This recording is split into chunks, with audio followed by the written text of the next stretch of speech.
Dans l'agence Nouvelle Destination, sur TMC, Valentin et Martin Kretz se défient pour savoir qui est le meilleur agent immobilier. Exit la capitale pour les frangins, qui cherchent à implanter leur agence dans des régions prestigieuses. Pour un agent immobilier, ça ne suffit plus de montrer un catalogue, vous dit votre père dès le premier épisode.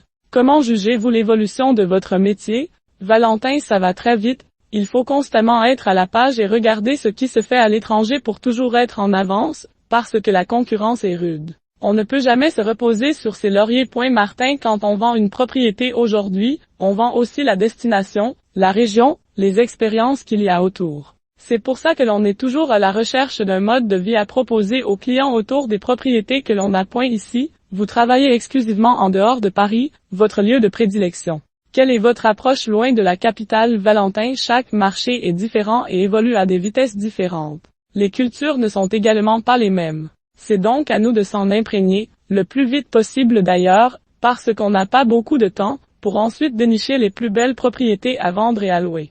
On cherche aussi des expériences exclusives à proposer à nos clients, qui sont difficiles à surprendre. Martin est très exigeant. Qu'est-ce qui est le plus difficile pour vous dans votre métier? Martin, c'est le quotidien, avec des propriétaires qui changent d'avis tout le temps. Un jour ils sont vendeurs, l'autre non. Il faut être assez psychologue et patient. Mais on le sait, avec l'immobilier, on est dans les montagnes russes. Si on ne supporte pas ça, on ne fait pas ce travail. Mais ça reste un très beau métier qui fait rêver.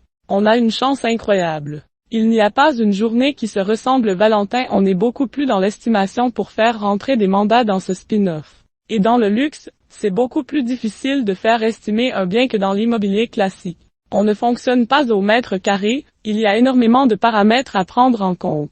C'est une façon de nous voir travailler et de voir comment on fonctionne pour estimer une propriété qui est unique. On le voit tout de suite si le projet tient la route. Ces dernières années est apparu le phénomène du real estate porn, où des personnes visitent des propriétés luxueuses en sachant pertinemment qu'elles ne feront pas d'offre d'achat. Avez-vous été confronté à cela? Martin, on arrive rapidement à détecter si on a affaire à un vrai client avec quelques questions. Avec l'expérience aujourd'hui, on ne se fait pas avoir. Valentin, au bout de 15 ans, on le voit tout de suite si le projet tient la route.